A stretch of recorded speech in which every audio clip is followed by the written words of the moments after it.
Good evening, Georgina Maxim.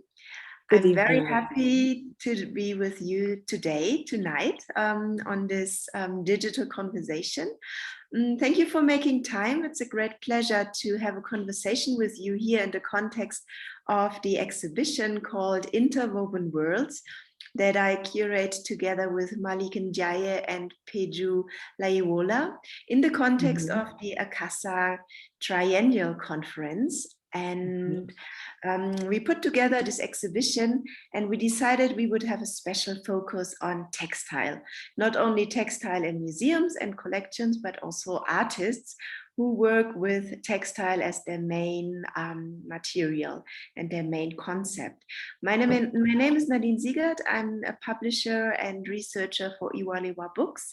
And I'm here with Georgina Maxim, who is an artist, contemporary artist, based in Harare, Zimbabwe.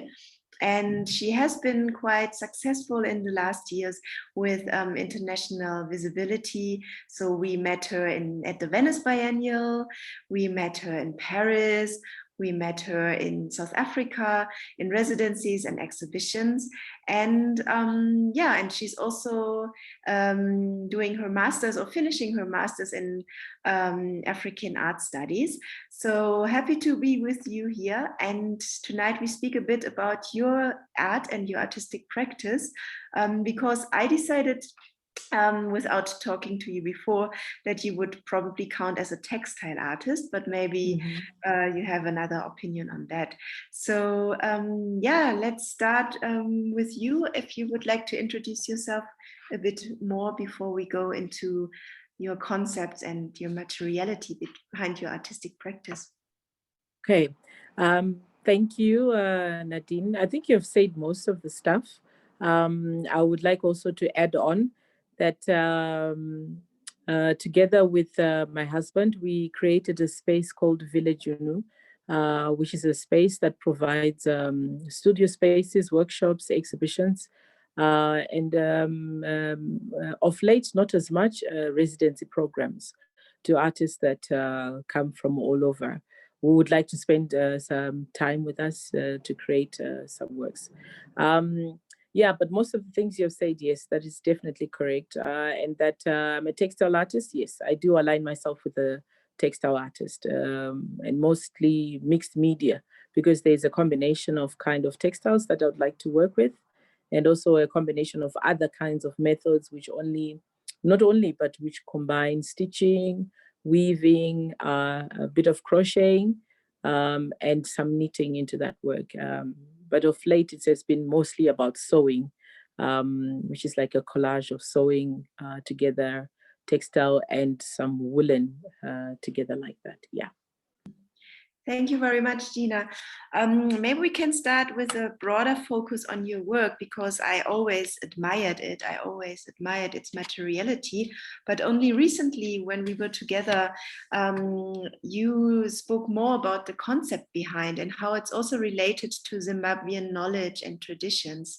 So maybe you can speak a bit more about this, or unpack that a bit for us, how your contemporary artworks that you bring together are also related to a conceptual idea that is kind of connected to something very deeply rooted in Zimbabwean culture, but also that you break away from it quite liberally, and also in a very, I would say, feminist way of rethinking that tradition maybe.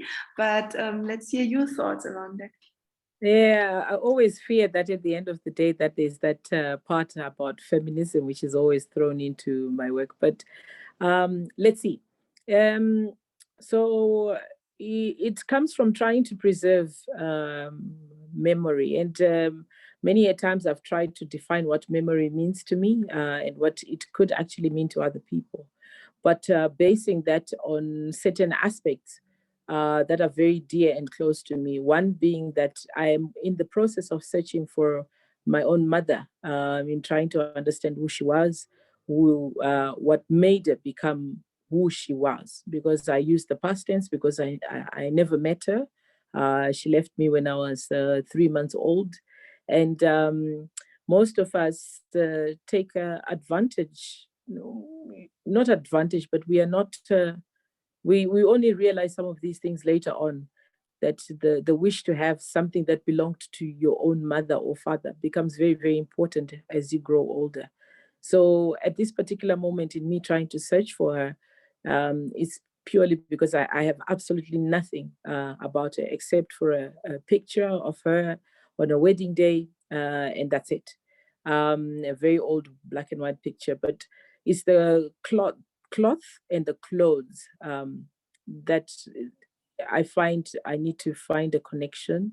And so it becomes a huge search of who she was through these clothes. So there's the part that I try to connect clothes first and foremost as your skin or your second skin. Secondly, that your clothes are a connection to you emotionally and spiritually.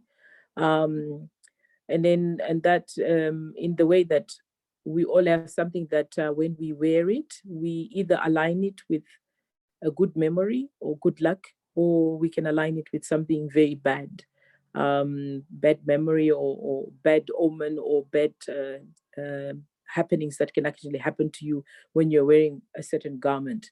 And this is across any gender, male, female, and any other, that if they wear something, it could be a tie, it could be a jacket or a pair of shoes that we feel our most expensive, if I can say that word, our most expensive, our most high. And we believe that by wearing this particular thing, we are only going to be in a good space, and we'll only receive good news, and we might actually land that new job or get only good news when I wear this particular thing. So there's all these things that I try to put together into my work, because it's an ongoing process, um, which earlier on I defined it into three things that I used to call healing through stitching. And I think if people who have followed me have read how I've defined the stitching. That in the first one being stitches of laughter, the second one being stitches of sewing, repairing, where you repair yourself, you repair a torn dress by the stitches.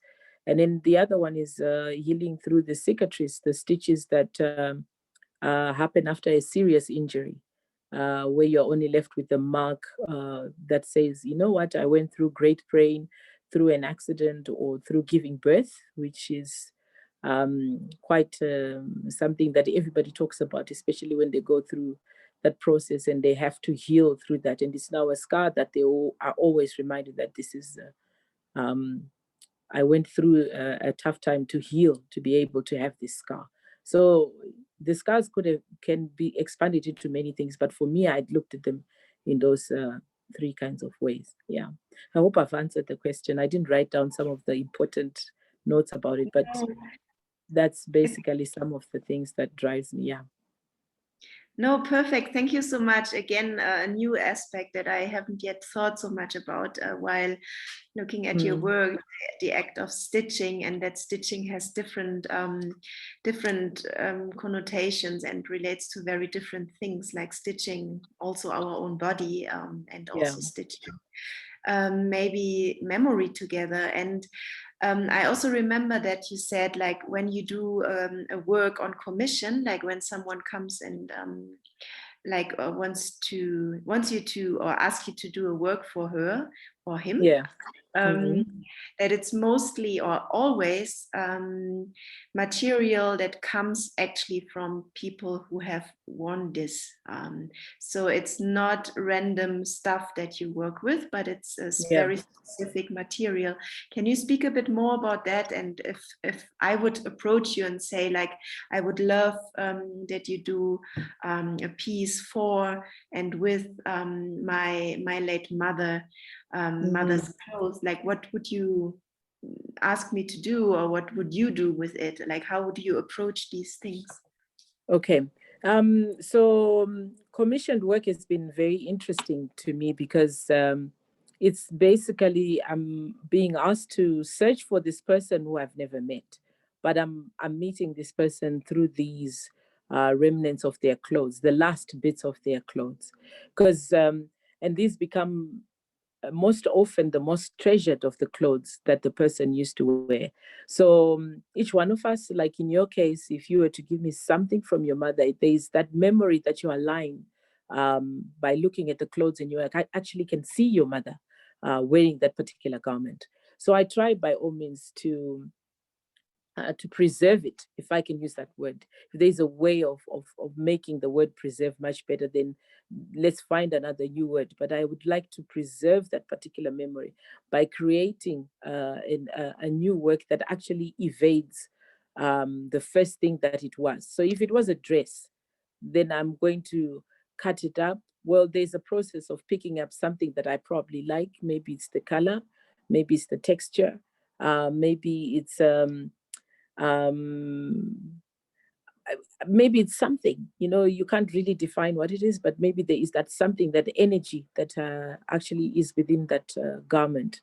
And then I can maybe pick 3, 4 out of the selection that you probably have chosen or given me. If it's only one, then it's more interesting because it becomes more like a monochromatic kind of work.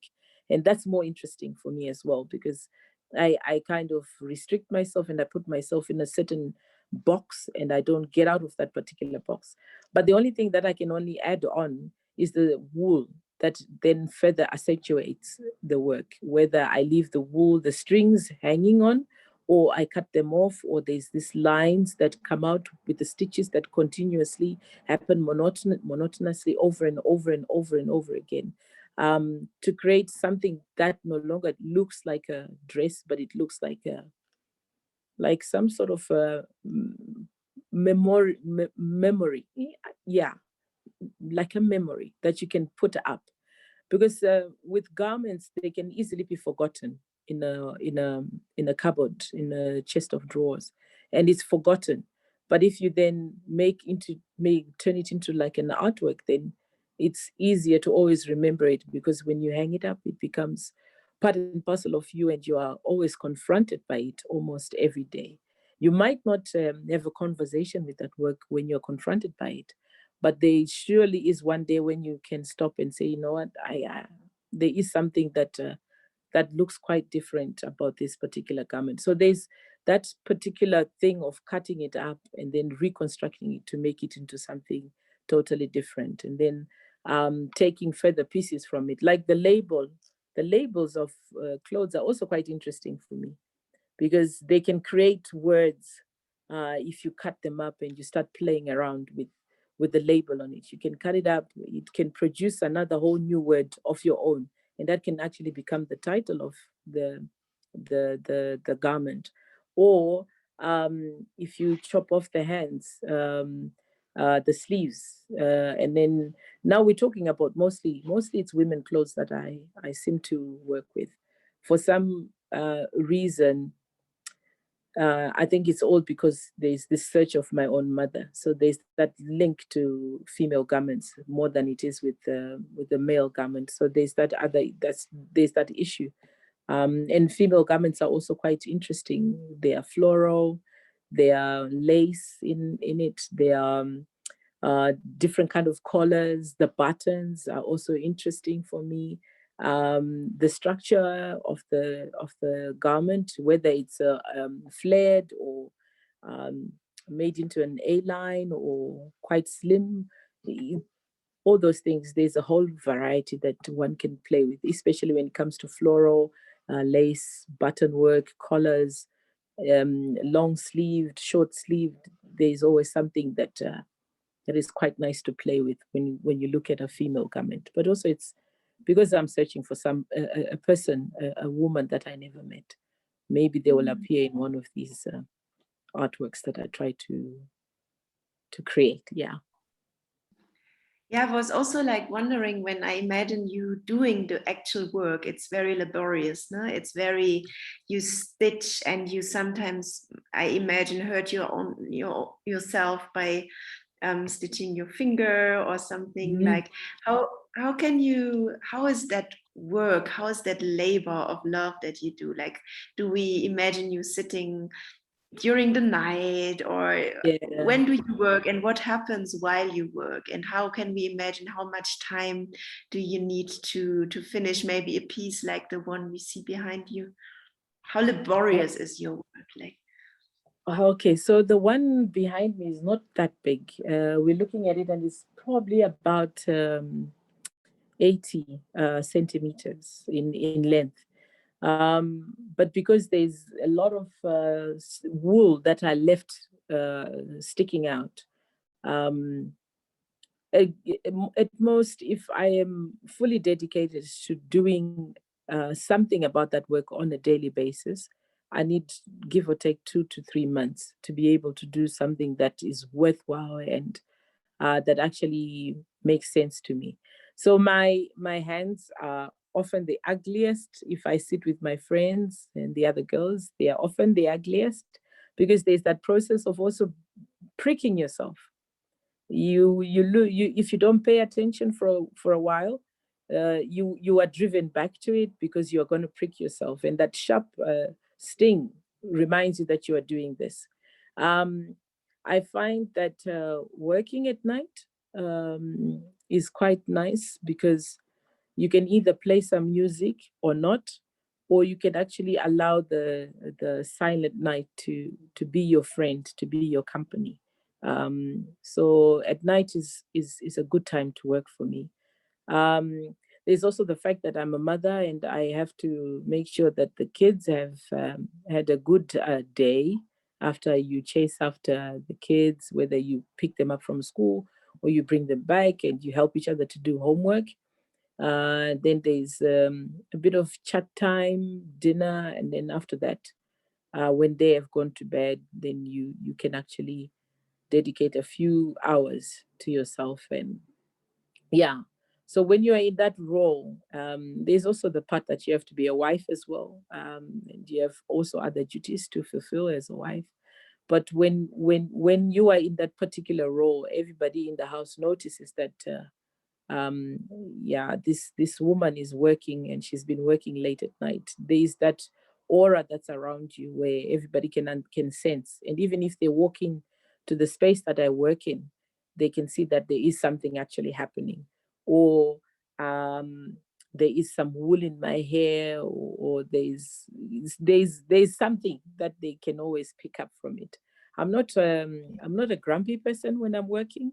I'm actually very calm, and yeah, it's a time that I actually enjoy. It's the beginning of making a work is the one that is really painful because you don't see much progress with the stitches. I mean, you look at it and you say, I've been sitting here for over 2 hours and I've only just done this much, and yet you're expecting to see that you've done. It's the very initial startup which is the most painful, but once you are in the colors and in the mode, then it becomes much easier. It's then becomes difficult to tell yourself that it's enough. You have to stop, and yeah, that becomes a bit difficult to learn when to stop, because you always see that, oh, I should have put more stitches here, or maybe I can put a little bit of color there, I can change the colors here, I can cut this up and put this shape over here. There's always that need to be able to know when enough is enough. Yeah. Like, for example, the red work that we also use here as a cover picture, and that is part of the collection at the National Gallery of Zimbabwe in Harare. And it was also shown at the Venice Biennial, I think in 2016, or am I not mistaken? Actually, it's actually 2019. What year are we in? We are in 2021. 2021. 2019. Okay. We've missed a whole year. We've missed a whole year Yes, where, exactly. yeah, where we don't know where we are now. But it should be in 2019. Okay. Where I was part of the four artists that were selected to represent Zimbabwe at the Venice Biennale in the Zimbabwe Pavilion. We were given a topic to work with, the four of us, which was a poem from the late Herbert Chitepo, who was a writer and He was part of the liberation struggle that led to the independence in Zimbabwe in 1980. So the poem was talking about a chief that had his wives, that was a revered man, he was well respected, and that people looked up to him, the chief and all that. But in that particular poem, all I picked up was there was the wife, the first wife. He had a polygamous life and relationship. And I picked up that the first wife seems to end up being ignored eventually if the husband decides to marry a second, a third one, and a fourth one. In our own culture, they are all given names. The first wife being called Vahosi. And there's the most favored wife who is then called Nyachide. But the woman is mentioned as hardworking, first and foremost, and that everyone who went to the chief's house or homestead never left hungry because they were fed by Mai Mugari. Mai is a mother, and Mugari is the name of this woman. So the only way I could take ownership of this poem that was given to us by the curator, Raphael, was to only single out this woman, Mai Mugari, and to actually celebrate her in my own kind of way. So I created works that, of course, were all aligned to the female, but to also celebrate Mai Mugari. So there were two jackets. These are kind of like jackets or blouses, being the red one and the blue one, which I then called Mai Mugari 1 and Mai Mugari 2. So the red one that you have, which is called Mai Mugari 1. And with using the monochromatic red was a sign of great love, first and foremost. Excuse me. was a sign of great love.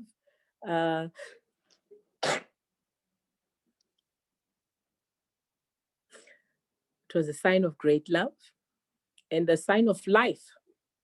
That she had so much life, but even if we looked at it, she was being asked to accept a position that probably she never dreamt of when she was a young girl, to become a wife in a polygamous relationship. So yeah, I only singled out her, even though there was a chance of me taking. He had dogs. The chief had dogs, and they were given some very interesting names. But I decided that I think the best would be to work with Mai Mugari, and I was very happy to do those works in celebration of her. Yeah. So I think if other women who are in this particular situation get to read this poem and they can quickly identify themselves with this woman, I'm only just sending great love to them, that it's not always an easy position to accept, but some women end up accepting it. Not all of us dream of becoming a wife in a polygamous relationship, and especially when we are still in our 9-year, 10-year-old. We believe to be married to a prince and to have a white wedding and to have happily ever after love kind of thing. Yeah. Thanks, Gina, for sharing that as well. I really like this idea of that you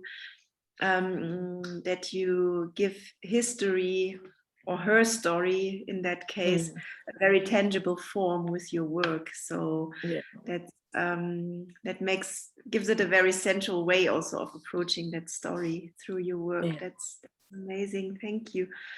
To come to the last set of questions, and maybe something that's particularly interesting for like the conference audience, because there are a lot of researchers here who do research on fashion and on textile and on craft as well.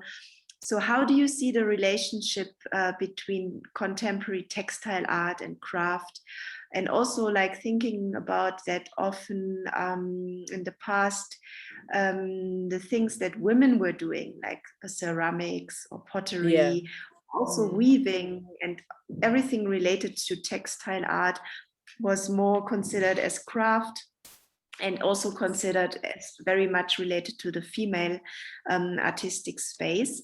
So where would you position yourself within that? And when you hear like the term craft, is that something that relates to you or not at all? Like, what is your thinking around this whole thing about being a woman as an artist, and also like the material you use and how this is often read as craft or related to craft?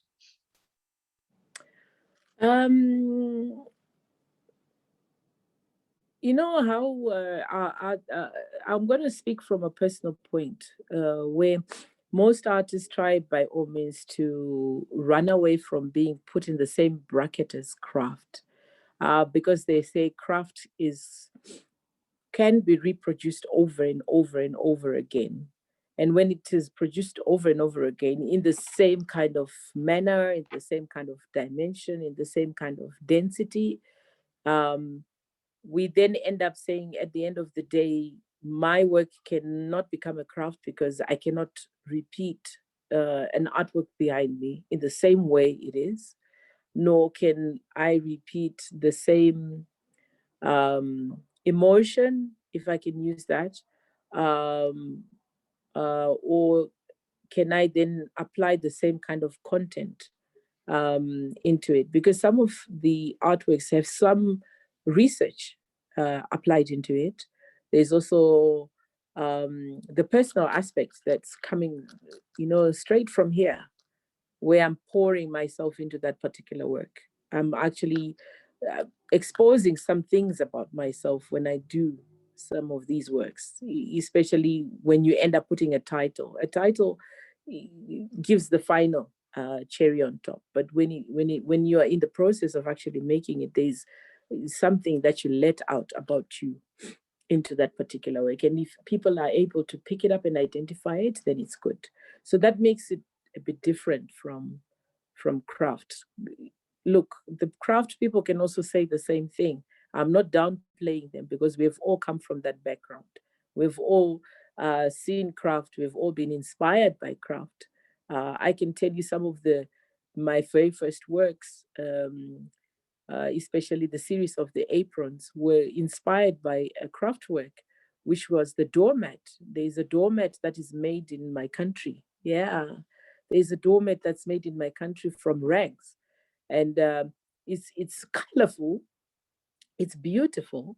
And by me looking continuously, seeing this doormat and saying, I can actually take and make a further, a progression of this doormat into something that I would consider as an artwork. And then created some aprons and still took the name of the doormat, but connected it to the aprons and called it the cook, the doormat. So those were the very first works. So I think when it comes to that, maybe I can safely say that with craft, yes, we do take some craft, and then we actually move a step further to then say, you know what, I'm now making an artwork, which I hope that makes sense. Yeah, I think I'll stop there before I keep repeating the wrong things. Yeah. Thank you, Gina. May I ask you also, like, if you would not work with the material you are using, is there anything else that you would like to work with, or is it just the thing that this is your material, this is your I would base? like to paint. I would like to, because I went to university in Chinhoyi, which is a university some 100+ kilometers out of Harare, and spent over 3 years calling myself a painter. I'm a painter. And my major at that time was painting, and my minor was textiles. Imagine that. And I never considered textiles to be much of an interest to me. All I thought was it's purely you're designing, and that's it.